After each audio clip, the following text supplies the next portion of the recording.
Right now, the death toll from an earthquake disaster that struck more than a month ago is still climbing.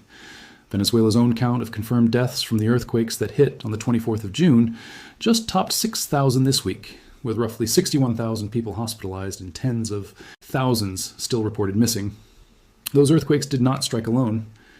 Within about 24 hours of Venezuela being hit, a moderate earthquake shook Northern California, and hours after that, a magnitude 6.9 earthquake struck off the coast of Japan. 3 seismically active regions, 3 continents, 1 24-hour.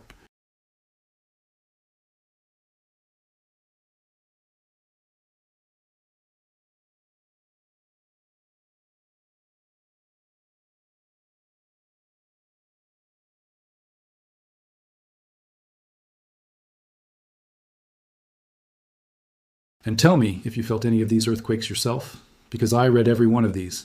If you want grounded science coverage instead of panic headlines, subscribe. It is free, and a like helps this reach people who need the real explanation instead of the scary thumbnail.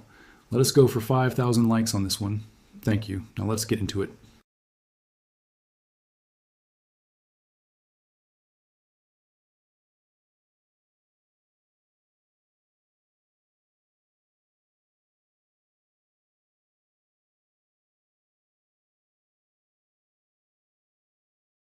Shaking at the surface, and the United States Geological Survey issued a yellow pager alert. Its assessment that some damage was possible, but that the impact would likely remain relatively localized. More than 5,000 people reported feeling it, with shaking noticed as far away as San Francisco and Eureka. Officials reported scattered power outages and minor injuries, but no significant structural damage.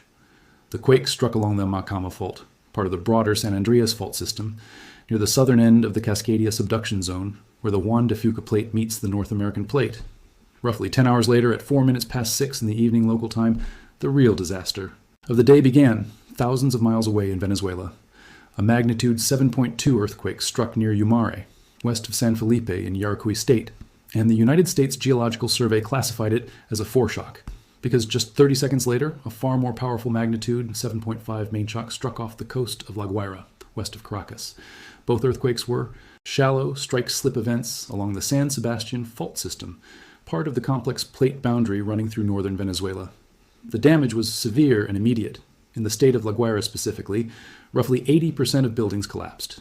Rescue workers spent the following days searching for survivors trapped beneath collapsed structures in Caracas itself.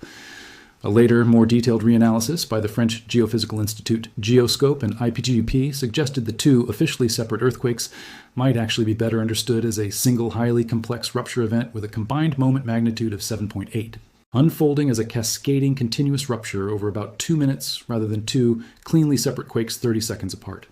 Then, roughly 2 hours after Venezuela's main shock, at around 7:30 in the morning local time on the 25th of June, Japan Standard Time, a magnitude 6.9 earthquake struck off the country's northern coast near Iwate Prefecture. The shaking was felt as far away as Tokyo. Japanese authorities briefly evaluated the possibility of a tsunami before determining there was no significant threat, and there were no immediate reports of major damage or injuries. Japan sits along the Pacific Ring of Fire, where multiple tectonic plates meet, and the country experiences thousands of earthquakes every year, backed by some of the strictest building codes in the world. A major reason this particular quake, despite its strength, produced comparatively little damage. It is Venezuela's disaster that has continued to grow in scale in the weeks since, and the current numbers are worth sitting with directly. As of this week, more than 6,100 deaths have been confirmed, according to Reuters reporting.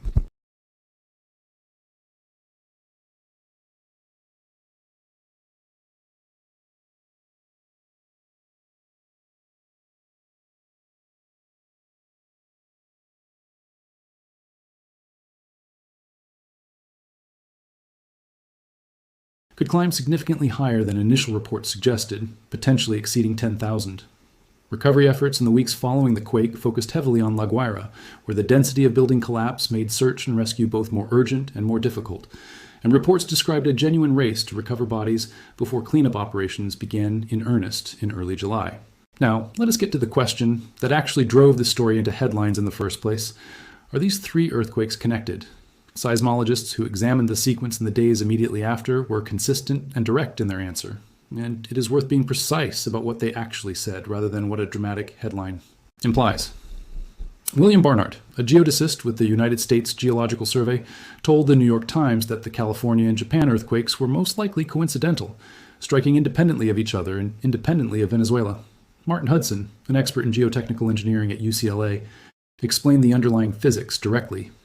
Neither the Japan nor the California earthquake was close enough to physically transfer stress onto the tectonic plates beneath Venezuela, ruling out any direct triggering relationship between those events and what happened in South America. Meteorologist Matthew Capucci, addressing the pattern publicly the same day, stated plainly that the earthquakes striking these regions within hours of each other were separate, independent events driven by entirely different faults and local geological mechanisms specific to each location. The one place where a genuine connection may exist is within Venezuela's own doublet itself, between its own foreshock and main shock, rather than between Venezuela and the other two countries.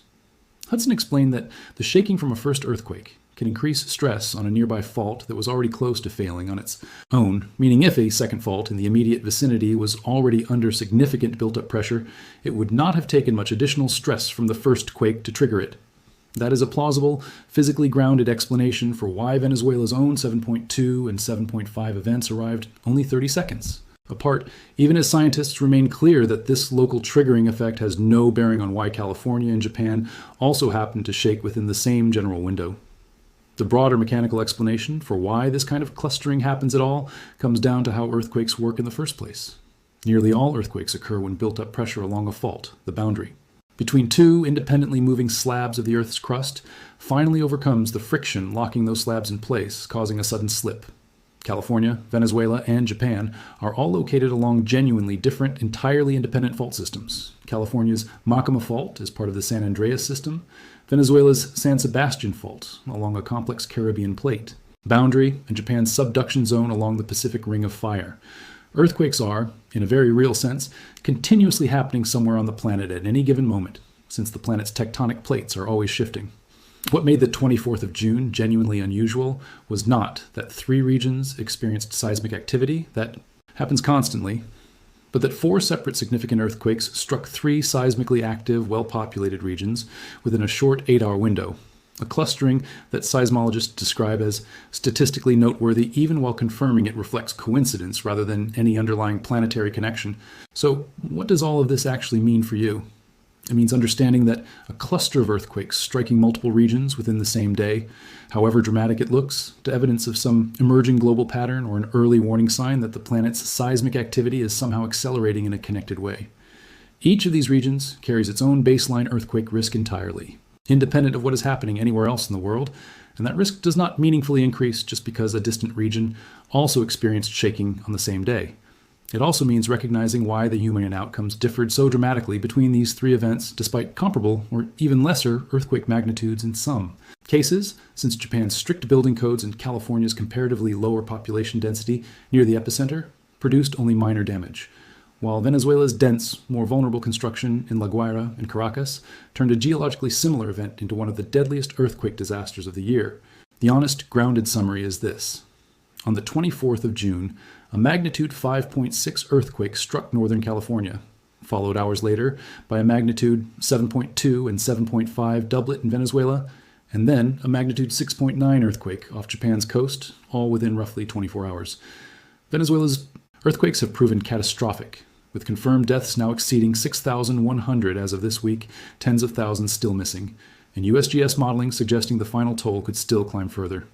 Seismologists are consistent that California, Venezuela, and Japan's earthquakes were not connected to each other, striking along entirely separate fault systems, even as Venezuela's own back-to-back quakes likely were connected locally, one triggering the other in the span of just 30 seconds. We are going to keep tracking this as recovery efforts in Venezuela continue, sourced the same way we did today, straight from the USGS, Reuters, and the GE. Seismologists actually studying these fault systems, not recycled headlines. Subscribe so you do not miss the updates as final numbers come in, because based on how this disaster has unfolded, the toll is very likely not finished climbing. And leave that comment below.